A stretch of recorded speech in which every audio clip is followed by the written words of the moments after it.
Guys இன்னைக்கு ஆடி 18 ஆடிக்கிட்டே இருக்கு வரோம். கமன்.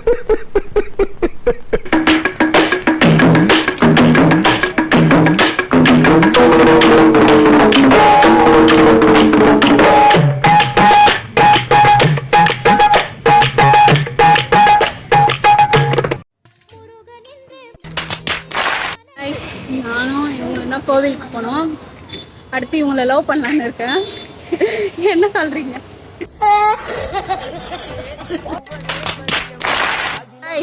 கோயிலுக்கு போயிட்டு வந்து பிரியாணி வாங்கிட்டோம். பிரியாணி, இது ஒரு பிரியாணி. இதுக்குதான் படிக்கடான்னு அடிச்சுக்கிட்டேன். ஆடி 18 எல்லாரும் வீட்லயும் சாம்பார், ரசம், பொரியல்னு இருக்கும். இங்க பார்த்தா biryani with leg piece. Depression. SI sir, ஐயோ இங்க பாருங்க சார், ஒரே பைத்தியங்களா இருக்கு சார்.